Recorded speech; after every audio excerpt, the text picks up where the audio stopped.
Hello, my name is Tim and you're welcome to another edition of Smelly Sweet. This time I asked my wife, pick out 10 fragrances you want to keep if you only were allowed to keep 10 fragrances.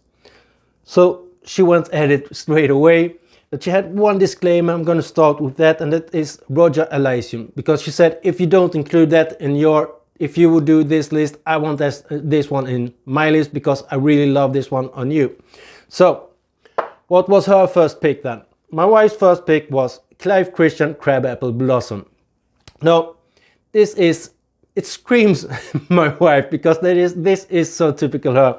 But as far as it comes to Clive Christian fragrances, I think this is the one that smells the least Clive Christian, because many fragrances, most of the fragrances I've tried from Clive Christian do have a punch to it. They do have a really strong punch. I don't think this one has it, although it's not weak, you can detect it. It has a good projection and a good sillage.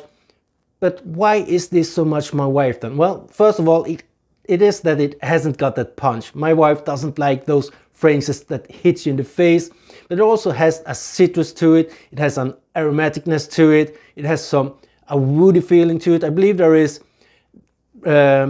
rhubarb in the middle here and a driftwood in the dry down that gives a sourness meeting some woodiness. So it's quite unique fragrance, I think, although I do understand why she loves it, and it made me laugh when she picked this one first, because when we started this journey together with fragrances, the first time we went into a niche store and I bought a Ventus, she was stunned by how much I was prepared to pay for fragrances.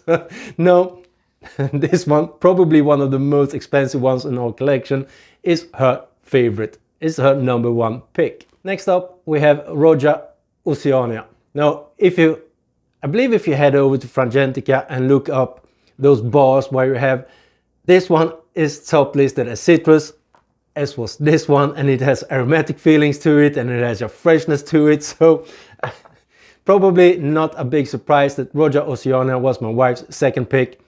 Do I like it? I adore it. It's one of those fragrances, when I smell it, I can't stop smelling it.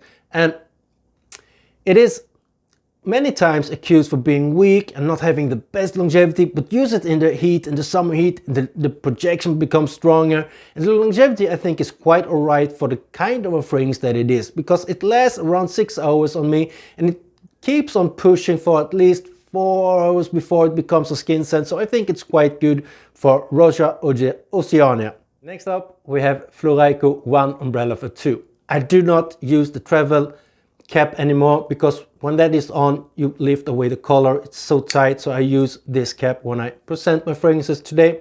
Now, this was her third pick, and I just knew it was going to be in the top because she really loves it, as do I. You have this fruitiness in the top, berryness, and you have a lot of sweetness. I believe it is a tea-based fragrance, but I can't say that it smells like tea. It smells like a pastry. Like many people say it smells like a blueberry muffin. I think it smells more like a Schwarzwald cake, because there's a creaminess to this one as well. But it's easy to like, and some people may find it hard to pull off because of that pastry vibe, but nobody will ever say it smells bad. That is Floriku One Umbrella for 2. On her fourth spot, we find Angel Share by Kilian.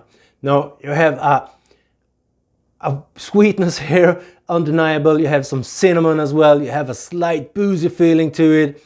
Strong projection, good longevity, awesome sillage. I can follow my wife whenever she has it. I just need to put my nose up in the air and I can find her.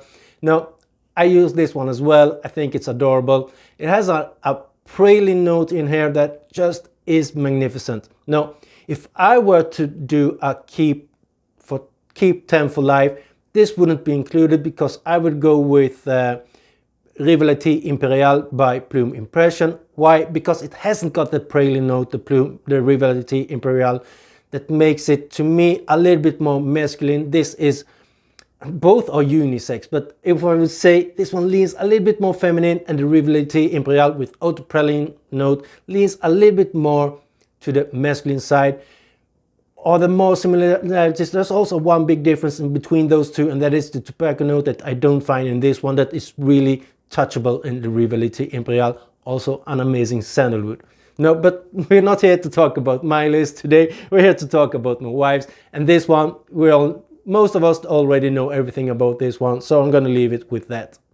Next up, we have Kayali Vanilla 28. Now, this is one of my favorites, and if my wife hadn't included this in her list, I would most definitely have it in my list, because it's so damn good. Every time I smell it, I get hungry. I get an urge for pancakes, because that is what I think of when I smell this one. I think of walking by a pancake house in Amsterdam or something like that. Truly amazing fragrance. Also, yet again, not the best longevity. Longevity is around 6 hours, I would say. It could be better because what kind of a fragrance that it is, but it does have a great strong projection and sillage. So that is Kayali Vanilla 28. Next up, we have Jean Paul Gaultier Classique Pinup, I believe it's called. I'm not unsure about the name, but here again, you have a small hint of citrus on the top, which I probably can, by this list, decide that is my wife's favorite note, those citrus openings on fragrances. But I wouldn't say that it is, well, you definitely pick up the citrus at the top, but not in the typical fresh way, I would say. And then you get I believe must be orange blossom in here, combined with that amazing marshmallow. Just adds that sweetness. I believe there's vanilla in as well in the dry down. Yet again, a strong, big projection, great longevity. Yeah, once again, my smell is amazing. My wife smells amazing. She has a great taste, I believe. Yeah, definitely. I can even consider wearing this myself, smelling. You all know that female fragrances, masculine fragrances, we're all a little bit past that, but I still, as my own preferences, I tend to not use the most feminine leaning fragrances. But with the sweetness in this one, the marshmallow, I believe it should be considered a unisex fragrance. That is Jean Paul Gaultier Classique Pinup for you. Next up, we have a new release from Swedoft called Delilah. Now, when I spray this one, I start to think about BR540, but it isn't the same. It just gives me that thought of that fragrance. I don't think they're similar at all, because you have a jasmine in here that is allowed to take way more place. You have a caramel and an amber moss in the dry down that truly is, it really is a complex fragrance with a great projection. It's really strong. Longevity is around 7 to 8 hours. I know my wife gets more hours out of it, but I don't want to make anybody buy this one and think they're gonna get a fragrance that lasts 12 hours as it does on my wife. So I say 7 to 8 hours because that is what I've been getting out of it. And I would say that of those 7 to 8 hours, at least 4 to 5 hours are good use. So that is Delilah by Swedoft. And then we have Nishane Ani. A green vanilla is the way I would like to describe this one. It's amazing, and I think if I do a list like this, it would be in my list as well.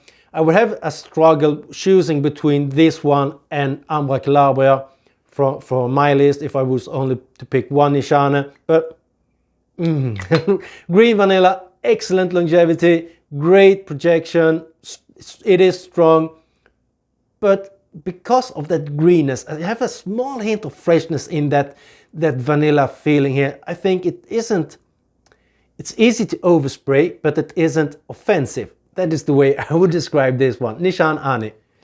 Next up, we have Joe Malone, Wood Sage and Sea Salt. Now, this is, as you understand now, a typical fragrance that my wife loves. You have a fresh opening, there's a freshness to it, there's aquatic to it, there's some aromatic to it from the sage, I guess, and a woody dry down. Now, because of it is a Joe Malone fragrance, people always scream, oh, bad longevity, but keep in mind what kind of a fragrance it is, and you get 5 hours out of this one, then I think it is pretty good.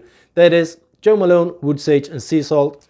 So for my wife's last pick, I know she struggled, she had some frames to standing, she was choosing between them. I know that Xerjoff Cruz del Sur 2 was in that lineup. I know that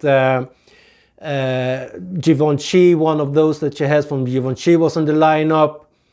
So she really struggled, but as my wife loves those citrus fragrances, she had to go with Renaissance from Xerjoff. I believe it has won a prize for a couple of years ago, being one of the best citrus fragrances. So you have lemon, you have tangerine, you have bergamot on the top, you have some mint in the middle, musk, I believe it is, and cedarwood probably in the dry down.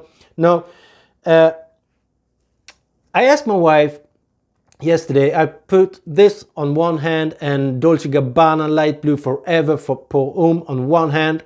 And I asked, which do you think smells best? Because I think they have a similar citrus feeling to them. She picked this one. But I must say that when I tried that, I put them on, I went during the day, I took a shower in the evening, this one was gone, but the Light Blue Forever kept on going, man. The longevity on Light Blue Forever from Dolce & Gabbana is unreal. But this is my wife's list and she picked this one, Xerjoff Renaissance. That was all for today. That was her last pick.